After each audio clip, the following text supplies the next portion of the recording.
Ok, meus irmãos, é com uma imensa alegria estar aqui mais uma vez reunido com vocês para a gente saborear mais este banquete espiritual, que são as orientações que o plano maior, os Espíritos nos dão em relação aos nossos procedimentos. E nós estamos hoje encerrando, hoje segunda, o último capítulo do Evangelho segundo o Espiritismo. É o capítulo 28, onde nós temos uma coletânea de preces, e nós temos como objetivo verificar como que os Espíritos nos ensinam no procedimento da nossa posição frente ao Pai Criador, a Jesus, nosso Mestre amado, e aos nossos anjos da guarda, amigos espirituais. Muitas pessoas, elas não sabem fazerem a prece corretamente. Todos, eu tenho certeza, que faz prece. Mas será que nós estamos fazendo a prece correta, conforme Jesus nos ensinou? Na realidade, quando nós fazemos a nossa prece, nós nos devemos nos posicionar com o coração puro, intimamente com o Pai Criador, da mesma maneira que muitas pessoas conseguem falar com seus amigos ou até familiares, com seus problemas íntimos, seja do trabalho, nas relações sociais, nas relações familiares, e nós abrimos os corações para essas pessoas, porque nós confiamos. E por que não, então, abrir o nosso coração para aquele que nos criou, para aquele que realmente, de fato, tem a condição de nos ajudar? Eu sei que a maioria das pessoas fazem suas orações, mas elas não comunicam adequadamente e não sabem realmente se posicionar na hora da oração. Eu acho que não é o caso nosso aqui, né? Porque todos nós já temos entendimento. Mas, infelizmente, uma grande parte da humanidade não sabe se posicionar. Para falar com Deus, não há posição, né? Não há momento, não há rotina. Para falar com Deus, basta então abrir o coração e simplesmente falar. Existe uma música muito bonita, que é do Roberto Carlos, né, que diz que quando eu quero falar com Deus, eu simplesmente falo. E aí ela vai, né? Quem tiver oportunidade, estiver em casa, né, ouça essa música, porque na prática ela é um receituário de procedimentos quando nós desejamos falar com Deus. Então nós precisamos, meus queridos irmãos, ter uma postura, e é o que nós vamos procurar nesta palestra de hoje, mostrar para vocês, pelo menos, esta postura. Jesus já nos dizia, né, que nós devemos vigiar e orar para a gente não cair em tentação.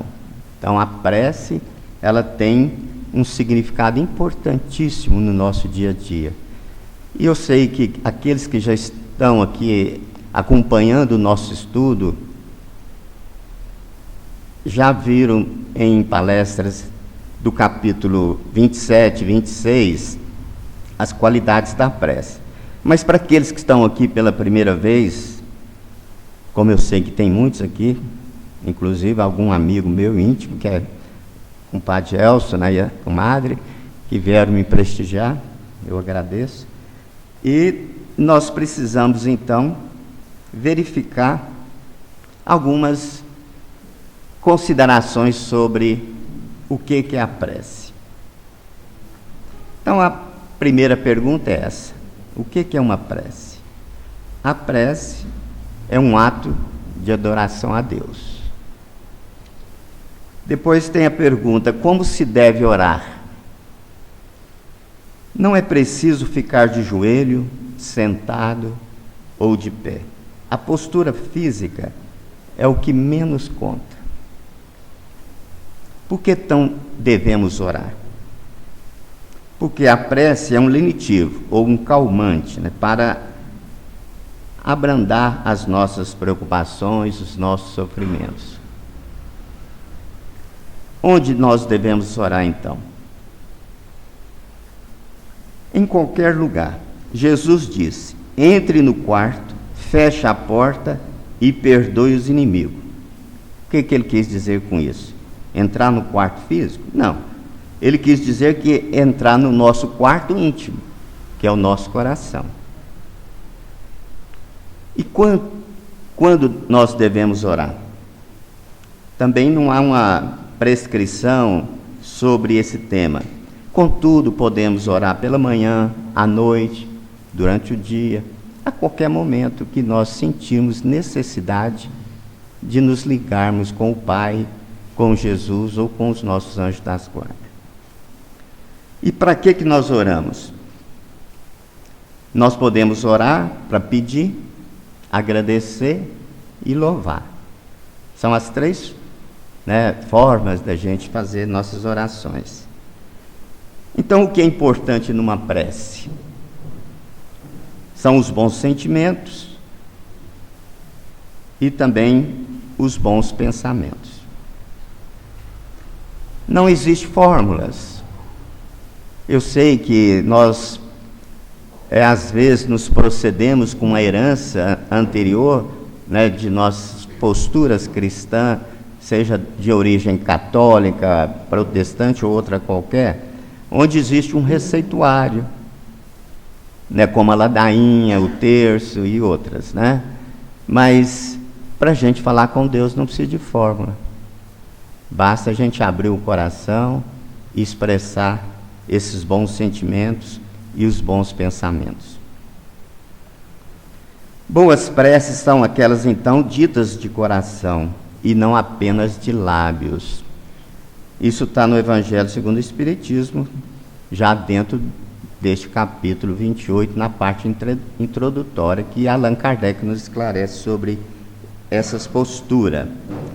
Bom, então, se as fórmulas não são importantes, o pensamento é tudo, aí a gente pergunta, mas então por que os espíritos colocaram cerca de mais de 60 modelos de prece, nós vamos falar daqui um pouco, no finalzinho do Evangelho? Por quê? Qual seria então a razão se as fórmulas não são o que mais importa? Então, quais seriam as utilidades das fórmulas? Aí Allan Kardec já esclarece, que é orientar nossas ideias, chamar a atenção sobre certos princípios e ajudar os que sentem dificuldade em exprimir suas ideias. Tem pessoas que acham que se não tiver um roteiro, ele não fez uma prece de acordo, está faltando alguma coisa. Ao passo que isso, pensar assim, é imaginar que Deus não é grande, a grandeza de Deus não possa captar os nossos pensamentos. Nós não precisamos nem de falar, apenas pelo pensamento, porque uma das formas de se comunicar com Deus é pelo pensamento. Não há necessidade nem da gente ficar com o roteiro da prece. Um bom pensamento, então, vale mais que numerosas palavras que não tocam o coração. A gente vê muitas pessoas, como os próprios fariseus, que se punha de frente às sinagogas, nos templos antigos, e exteriorizava ações, gestos, para mostrar que estava em prece, mas na realidade não estavam ali, são palavras decoradas sem sentimento, e Deus não entende assim que nós devemos nos fechar. E é importante na hora da prece que também nós fechemos nossos olhos, porque os olhos, ele pode, levar o nosso pensamento a desviar daquilo que nós estamos falando.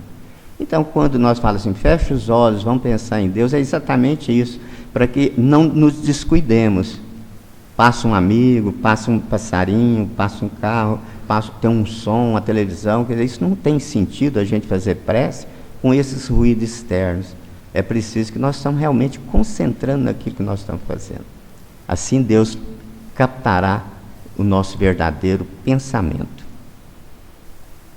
A finalidade da prece, então, é elevar a nossa alma a Deus.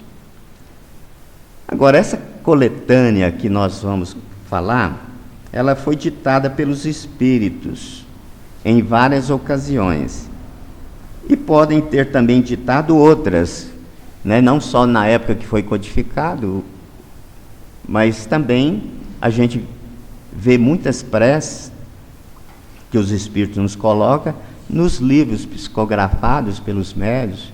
O próprio Chico Xavier tem uma série de coletâneas de prece, André Luiz, Emmanuel, nos mandando prece constantemente, os Espíritos novos mandando prece para nós. Mas isso é naquele sentido mesmo de nos auxiliar em determinados momentos, uma prece dita e sentida, ela é importante quando ela é direcionada conforme a espiritualidade nos ensina que nós podemos fazer prece em vários momentos e para várias situações e várias pessoas, seja ela encarnada ou desencarnada.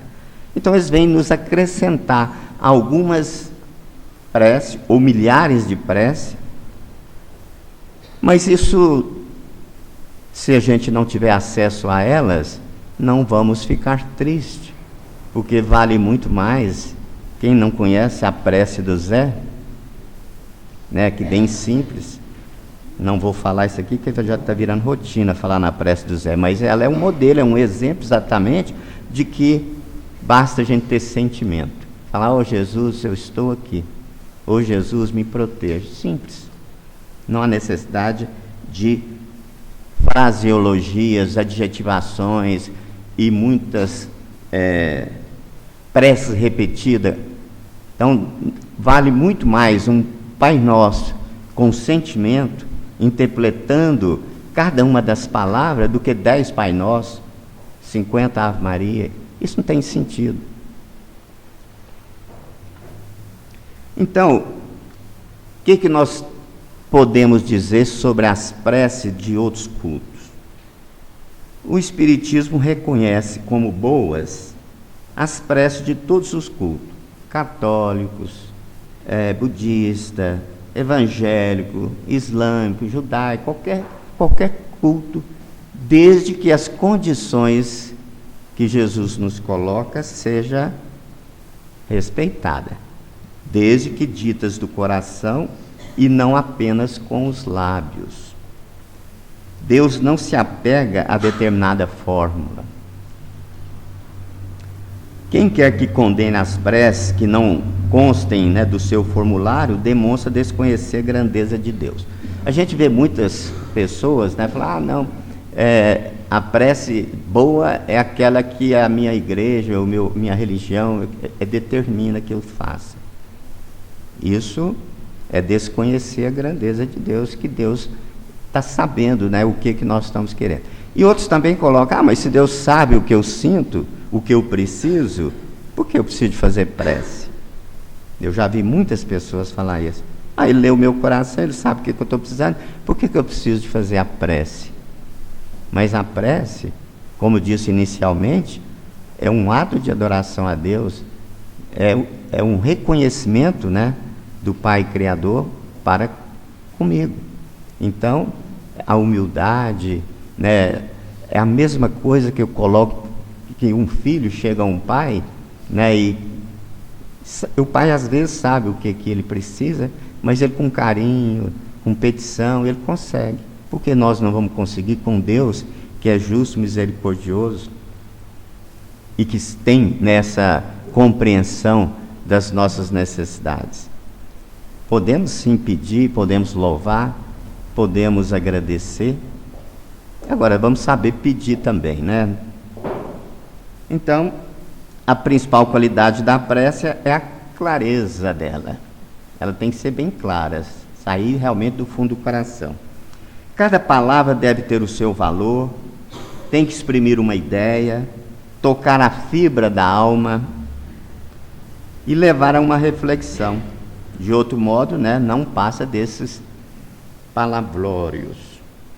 Deve ser simples e concisa, sem fraseologia inútil ou excesso de adjetivação que não passa de meros ouropéis. Isso Allan Kardec fala. Ouropéia seria aquele ouro falso, né? Você está adjetivando uma coisa que não precisa, Deus reconhece. Quando a gente fala Pai Nosso, eu não preciso falar Pai maravilhoso, Pai bondoso, Pai misericórdia, não preciso falar isso. Ao falar com coração Pai Nosso, não preciso pôr adjetivo nenhum mais. É suficiente, desde que eu estou falando com a pureza da minha alma e que eu esteja vibrando realmente com essa ligação com o Pai. Então, o objetivo da prece é louvar, pedir, agradecer. O que é louvar? É enaltecer os desígnios de Deus sobre todas as coisas, aceitando-o como ser supremo, causa primária de tudo o que existe, e bendizendo-lhe o seu nome. Pedir é recorrer ao Pai Todo-Poderoso em busca de luz, equilíbrio, forças, paciência, discernimento, coragem para lutar contra as forças do mal. É isso que nós devemos pedir. E agradecer é reconhecer as inúmeras bênçãos recebidas, ainda que em diferentes graus de entendimento e aceitação. A alegria, a fé, a bênção do trabalho, a oportunidade de servir, a esperança, a família, os amigos, a dádiva da vida. É isso que nós devemos agradecer ao Pai. E aí, nós podemos então que existe o benefício da prece. Dá-nos maior compreensão e aceitação dos nossos problemas. A captação do pensamento e energia vai nos fortalecer e a atração dos bons espíritos. Importante que a intervenção da prece não deve ser feita com indiferença, como uma forma banal. Isso não produz nenhum efeito. Então, a intervenção da prece deve ser feita com fé e com ardor e produz corrente fluídica salutar, uma magnetização mental. Isso está em Obras Póstumas, que é um complemento aí, né, das obras de codificação de Kardec. Então, a prece nos aproxima de Deus, vamos resumindo isso, nos torna melhores, nos fortalece, e com a prece atraímos a companhia e a ajuda dos bons espíritos. Então nós vamos falar um pouquinho sobre as 5 categorias de prece que os espíritos nos transmitiram através de Kardec. Nós temos as preces gerais, temos as pessoais, que é as preces por nós mesmos, né? As preces pelos outros, pelos espíritos e pelos doentes e obsediados. E para tornar mais compreensível esse receituário que foi colocado para nós orientarmos e principalmente para aqueles que em um momento especial gostaria de fazer seguindo esse roteiro, foi colocado ou foi precedido em cada uma dessas preces um prefácio, né, uma instrução preliminar sobre a importância. O importante é que ao ler esses prefácios, em cada um desses tipos de prece, se a gente for percebendo, ali está todos os fundamentos da doutrina espírita. É como se fosse um resumo. Então é importante a gente ler o prefácio para a gente inteirar e saber como proceder naquele momento que os Espíritos estão nos instruindo através de um formulário, através de um modelo de prece. Aqui nós temos, então, as categorias de preces distribuídas no Evangelho. Eu vou falar hoje só sobre as preces gerais e as preces pessoais, as duas primeiras categorias. A Sheila, na segunda-feira, ela complementa com as preces pelos outros, pelos espíritos e pelos doentes e obsediados, ou obsedados, né? Então, nas preces gerais, está inserido o Pai Nosso, as preces em reuniões espíritas, tem a prece para o começo de uma reunião, antes de fazer o culto no lar, tem a prece no final, tem a prece para os médiuns, a prece do próprio médium, e dentro das preces pessoais, nós destacamos as preces aos nossos anjos guardiões, tem dois modelos de prece, a 1 e a 2, as preces aos espíritos superiores, também 1 e 2, e para afastar os maus espíritos, para corrigir um defeito, para pedir um conselho nas aflições da vida, graça por uma vitória sobre uma tentação, graça por um favor obtido, submissão e resignação diante de um perigo, ao escapar de um perigo e no momento de dormir e prevendo a morte próxima, né? Isso eu espero que ninguém precise fazer isso aí, tá? Vamos, acho que deixa acontecer, né, Sr. Dourado? Vamos prever a morte. Bom, a principal prece, e ela foi colocada em primeiro lugar nas coletâneas, é a oração dominical, que é também chamada de Pai Nosso. E essa prece, ela vem do próprio Jesus. Jesus é que nos ensinou como fazer a prece do Pai Nosso. Então, os Espíritos consideram que o Pai Nosso é uma obra-prima de sublimidade na sua simplicidade. Se vocês prestarem atenção, né, em cada uma das proposições, das 7 proposições do Pai Nosso, existe, né, tudo aquilo que nós entendemos sobre a prece. Ali estamos louvando, pedindo e agradecendo. O Pai Nosso é considerado pelos Espíritos, então, em primeiro lugar, dada a sua importância e essa sua complementação, ou a sua forma, né, de se expressar, que todo mundo conhece e é fácil. Porque ele resume todos os deveres do homem para com Deus, para consigo e para com os outros. Agora nós podemos dizer então que o Pai Nosso pode substituir todas aquelas preces que eu acabei de falar agora. Aquelas 84 preces, aqueles 84 itens que está no formulário. Se a gente fazer o Pai Nosso como deve ser feito, não precisa de procurar outras preces, né? Então, é suficiente o Pai Nosso. E aprendemos também, ao fazer o Pai Nosso, né, a pedir coisas necessárias à vida terrena. E ela encerra também que nós chamamos aí uma profissão de fé. Uma profissão de reconhecimento, né, do Pai Criador. Então é o mais perfeito modelo de concisão, que seria precisão, exatidão e síntese.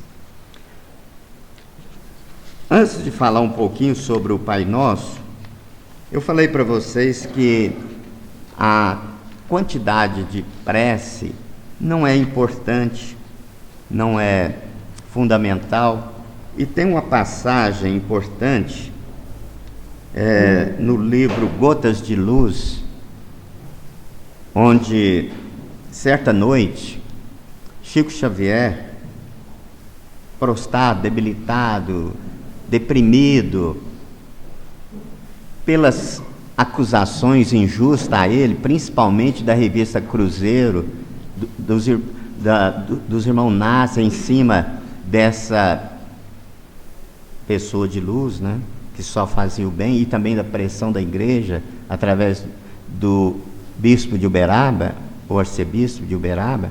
Então Chico estava lá, triste, e ele orava muito antes de dormir. E aí tinha mais de 40 minutos que ele estava lá orando, pedindo, né? Aí chega para ele, aparece aí a sua mãe, o espírito da sua mãe, Maria de Deus, e diz: meu filho, faça suas orações, porque sem a prece não conseguimos a renovação de nossas forças espirituais. Entretanto, não será por muito falar que você será atendido. Já estava 40 minutos aí falando. Então, ele diz: como devo proceder em minhas súplicas? Aí ela disse: você sabe que Jesus também pede alguma coisa de nós. Sim, nosso Senhor recomenda-nos humildade, paciência, fé, bom ânimo, caridade e amor ao próximo no cumprimento de nossos deveres. Pois façamos o que Jesus nos pede e Jesus fará por nós o que necessitamos. E o Chico, então, recebendo a lição, aprendeu que orar não é falar, não é mover os lábios indefinidamente. Essa lição, ela vem comprovar a necessidade, né, da gente falar o mínimo possível, da forma mais simples, mais clara, mas com sentimento. Sentimento ele tinha, mas estava achando que Deus ou era surdo, né, ou não estava entendendo o que ele estava pedindo.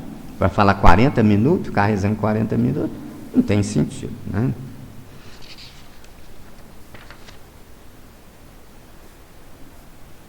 Então, o sentido profundo aí que alguma das palavras do Pai Nosso elas encerram, escapa geralmente a maioria das pessoas. Às vezes a pessoa também faz o Pai Nosso, reza, ora o Pai Nosso, e não concentra em cada uma daquelas palavras que está ali contida. Então nós juntamos aqui as proposições e um comentário que vai esclarecer o sentido e as aplicações. Quem está falando não sou eu não, é o Allan Kardec que está falando, que está juntando, né, no Pai Nosso algumas explicações de cada uma daquelas proposições. O Pai Nosso, na sua forma simples, então está dividido em 7 proposições ou partes, que as pessoas às vezes não prestam atenção nessas proposições. A primeira é: Pai Nosso que estais no céu, santificado seja o vosso nome, é a primeira proposição. A segunda é: venha a nós o vosso reino. A terceira é: seja feita a vossa vontade, tanto na terra como no céu. A quarta: o pão nosso de cada dia dai-nos hoje. A quinta: perdoai as nossas dívidas ou ofensas, assim como nós perdoamos os nossos devedores ou ofensores. E a sexta proposição é: não nos deixeis cair em tentação, mas livrai-nos do mal. E por fim, assim seja. Essa é a forma simples que às vezes a gente, no momento, né, de angústia ou até de aperto, ou de falta de tempo, desde que feita com sentimento, é suficiente, não precisa mais, porque Deus já vai estar recebendo as nossas súplicas, porque aqui está contida, encerra todas as nossas necessidades. Mas para aqueles que precisam de um entendimento mais profundo, e se tiver tempo, né, recolhendo no seu quarto íntimo, ele pode fazer a oração completa do Pai Nosso, que é a seguinte: Pai nosso que estais no céu, santificado seja o vosso nome. Vamos começar explicando a palavra Pai. A palavra Pai, todo mundo sabe, refere-se a Deus, inteligência suprema, causa primária de todas as coisas. Céus. significa o universo, os diversos mundos habitados. Santificado seja o vosso nome, mostra que devemos crer no Senhor, porque tudo revela o seu poder e sua bondade. Olha aí, nessa primeira proposição, tudo isso já tem que estar na nossa mente. Entendendo isso, nós estamos nos postando sobre a misericórdia de Deus como Pai Criador, que Ele realmente é o Senhor do Universo, né? Ou como diz aí alguns, né, o arquiteto do Universo. Depois a segunda proposição, venha a nós o vosso reino. Deus apresentou-nos leis cheias de sabedoria. Se obedecêssemos ou se observássemos essas leis escritas na nossa consciência, faríamos reinar entre nós a paz e a justiça. Praticando a excelsa caridade, todos nós ajudaríamos mutuamente. Olha que com a palavra, uma proposição contém, né? Venha a nós o vosso reino, o que significa? O reino de Deus, segundo Jesus, né, está dentro de nós. Quando fala, venha a nós o vosso reino. Então, se ele está dentro de nós, o reino de Deus pode estar aqui na terra, pode estar no plano acima, planos felizes, gozos, ou até no plano máximo, né, da escala hierárquica dos mundos espirituais, mas pode estar também no umbral. Pode estar, porque se nós estamos com sentimentos negativos, orgulho, ódio, inveja, o nosso reino então será um reino de sofrimento. Então a felicidade, ela pode ser conquistada aqui na terra, não a felicidade plena, mas a felicidade provisória, né? Nós podemos aproveitar esses momentos felizes desde que nós obedecemos esses preceitos que Jesus nos ensina no Pai Nosso. A terceira proposição diz o seguinte, olha, seja feita a vossa vontade, tanto na terra como no céu. É uma atitude fundamental da prece, né, que deve aí ser de obediência à vontade de Deus. Aceitamos os desígnios de Deus para conosco. Ele sabe o que é melhor para nós. E se às vezes nós sofremos nesse momento, é porque precisamos passar por esse sofrimento, por essa depuração, para ter momentos felizes mais na frente. O próprio Espírito de Emmanuel diz isso. Em circunstâncias diversas, acontecimentos que nos parecem males são bens que não chegamos a entender de imediato. E basta analisar as ocorrências da vida para percebermos que muitas daquelas que nos afiguram bens resultam em males, que nos dilapidam a consciência e golpeiam o coração. Então nós precisamos, ao falar seja feita a vossa vontade, assim na terra como no céu, vamos falar de coração mesmo. Se sentirmos um momento de dificuldade, de dor na família, né, ou na nossa saúde, não vamos revoltar. Vamos entender que aquilo é necessário para o nosso depuramento, a nossa evolução, e até mesmo para a gente eliminar alguns defeitos, alguns atos, né, impróprios que fizemos em vidas passadas. Então nós estamos resgatando débitos. E Deus não perdoa simplesmente por perdoar. O ato de conseguir perdão, ele é um ato que nós podemos colocar o seguinte, olha, daqui para frente eu não vou mais errar, mas eu só poderei eliminar aquele meu débito adquirido praticando o bem. Ou para a pessoa que eu prejudiquei, ou para uma outra qualquer, mas eu tenho que resgatar aquele mal que eu fiz. Na quarta proposição, dai-nos o pão de cada dia. É claro que nós precisamos do pão material, né? Às vezes, muito no Pai Nosso, a gente está pedindo esse pão, mas é o pão de graça? Não, né? Nós estamos pedindo também o pão espiritual. O sentido de dar no Senhor o pão material, o agasalho, a beleza física, o domicílio confortável, os títulos honrosos, o trabalho, Isso não é demérito de ninguém pedir. Desde que nós estamos pedindo, não de graça, né? Na acomodação, na preguiça, o que a coisa cai do céu, não. É o maná da vida. Nós precisamos, como diz, né? Ganhar o pão com o suor do nosso trabalho. Então, nós estamos pedindo a oportunidade de trabalho. Nós estamos pedindo, né? Uma saúde para a gente exercitar essa atividade. Mas o que nós devemos mesmo pedir nesta proposição é o refúgio de conhecimentos superiores, porque eles é que fortalece a alma, a formosura, a nobreza dos sentimentos. Então é isso que nós devemos nos concentrar quando falamos, dai-nos o pão de cada dia. Na quinta, perdoai nossas ofensas como perdoamos aqueles que nos ofenderam. Bom, é muito fácil, né?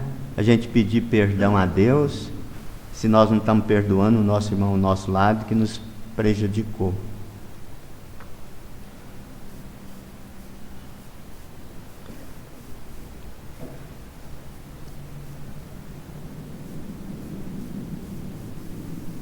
Então nós temos que ninguém ofende a ninguém, a ofensa é subjetiva e como tal somente nos sentiremos ofendidos se assim o interpretarmos essa proposição. Nada de fazer justiça com as próprias mãos, não se apaga o fogo com mais fogo, mas com a água.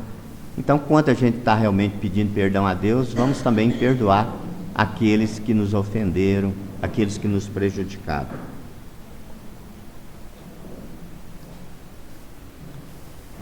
A sexta proposição: não nos abandoneis à tentação, mas livrai-vos do mal. O que significa isso? É pedir a Deus a força de resistir às sugestões dos maus espíritos. Cada imperfeição é uma porta aberta à sua influência.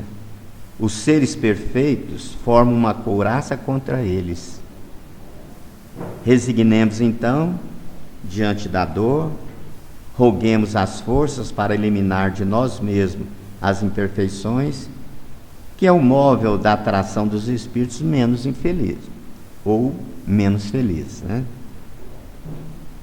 E assim vem, assim seja. Olha a palavra assim seja, o que significa? Nós esperamos que os nossos desejos se cumpram, mas nos inclinamos diante da vossa sabedoria infinita, sobre todas as coisas que nos é dado compreender, e que seja feito segundo a vossa vontade e não segundo a minha. Então, eu estou reconhecendo que a vontade de Deus é que deve prevalecer e não a minha. Quando eu digo assim seja, ou amém, né? É a mesma coisa.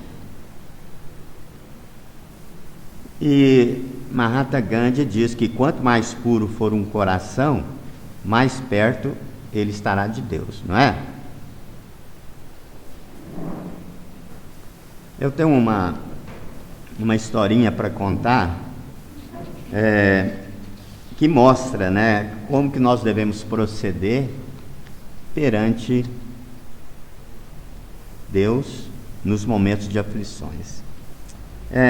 Tem um caso de um farmacêutico muito próspero, chamado Damião, né, que ele tem uma farmácia no interior de Minas Gerais, e era um homem bastante inteligente, mas não acreditava na existência de Deus. Aliás, ele não acreditava em nada que era invisível. Comunicação dos espíritos, milagres, essas questões. Ele era muito materialista, né? Ele seguia a doutrina materialista. Ele era só do sentido, né? O que eu vejo, né, é o que eu acredito. E aquilo que se pode provar através, né, dos meus sentidos. Certo dia, então, ele estava fechando a farmácia, já estava de noitinha, e ele tinha aquela farmácia de descer aquelas portas de rolo, né? É complicado fechar aquilo lá, e ele já tinha passado a tranca, quando chega uma criança chorosa, um menino de 8 anos, e fala: Sr. Damião, eu preciso desse remédio aqui para minha mãe, porque se ela não tomar, ela vai morrer. E ele já meio contrariado, né, nervoso, porque já tinha fechado a farmácia, apagado a luz. Então ele, a contragosto, ele abriu a porta, mas no escuro mesmo ele foi lá, ele tinha mais ou menos noção de que estava aquele remédio, pegou o remédio, entregou para o menino. E o menino foi embora, correndo, né? Passou poucos minutos, ele percebeu, ele ficou com a consciência pesada, falou: será que eu dei o remédio certo? Aí ele abriu a farmácia nova, acendeu a luz e viu que ele tinha pegado um remédio errado. Um remédio que, se a mulher tomasse, morreria. Aí ele ficou apavorado. Ele falou: agora como é que eu faço? Correu atrás do menino e ele já estava longe, não conseguiu. Voltou desolado, e aí ele ajoelhou, porque a sua consciência doeu, e nós sempre temos a centelha divina, né, na nossa consciência. Ajoelhou e falou: se Deus existe, por favor, faça com que ela não tome esse remédio. E ele estava lá, porque senão, o maior medo dele era ser taxado como criminoso, né, como assassino por dolo, e aí também a fama dele na cidadezinha lá ser questionada. E aí ele ajoelhado lá, quando ele vê alguém tocar no ombro dele, ele olha para trás, é o menino, chorando. Aí ele falou: pronto, Deus não existe mesmo, a mulher já morreu, o que é que eu vou fazer? Aí ele, nesse momento de lucidez dele, ele resolveu perguntar: meu filho, mas por que você está chorando? O que aconteceu? Ele falou: Sr. Damião, a hora que eu fui atravessar a pinguela, eu caí e o remédio quebrou. Será que o senhor pode me vender outro? Vender não, me dá outro?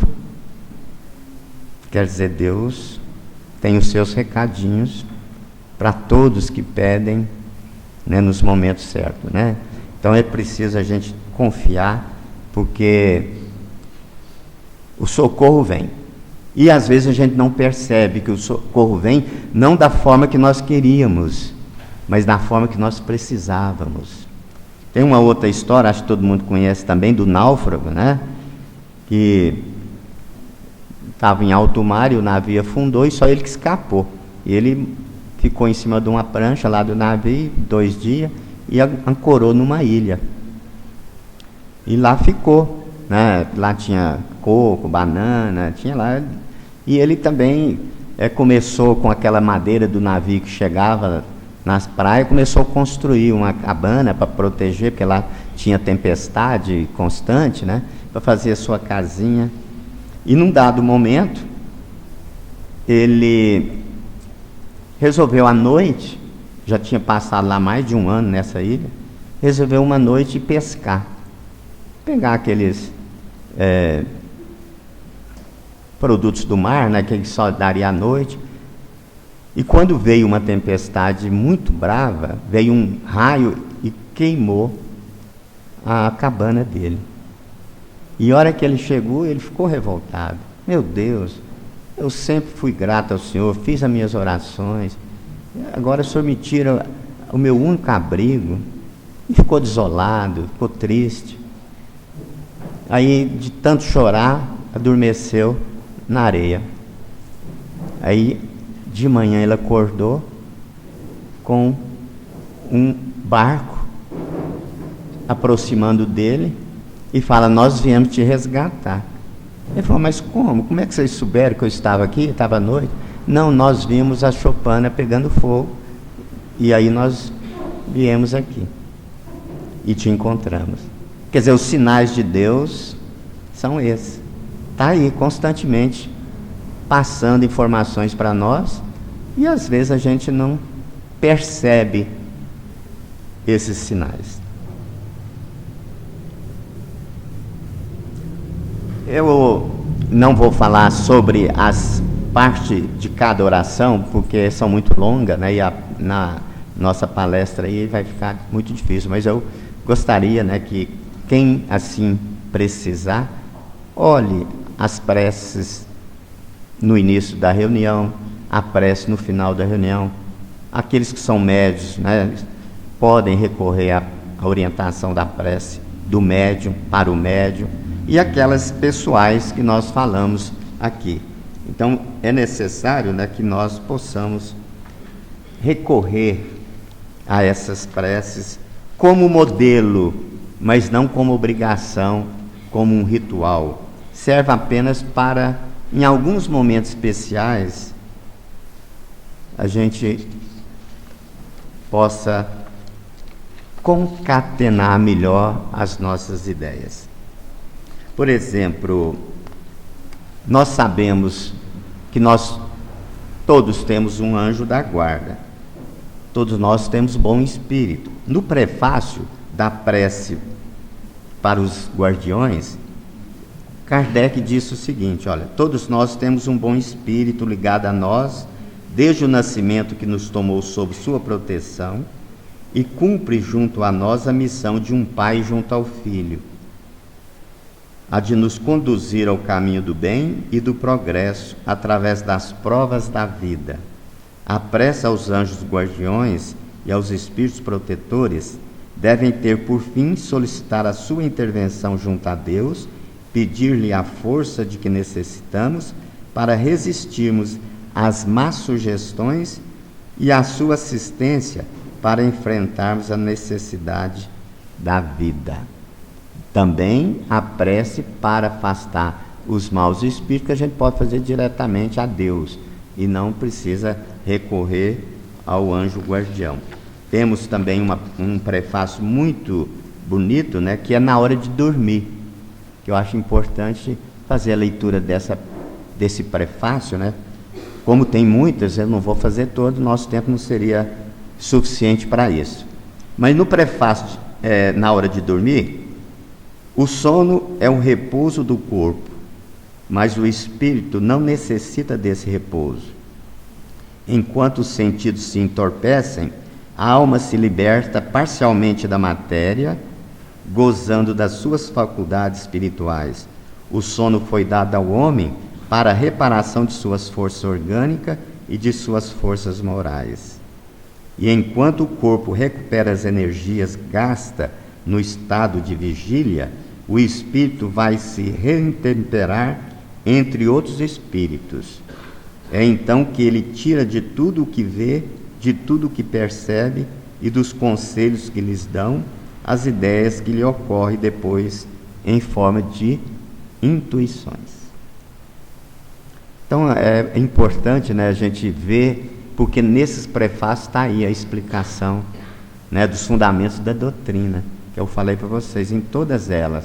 Todos os prefácios são muito bonitos e é importante a gente recorrer de vez em quando a elas, não que seja indispensável, mas apenas, né, para a gente mudar um pouquinho da rotina que é tão necessária.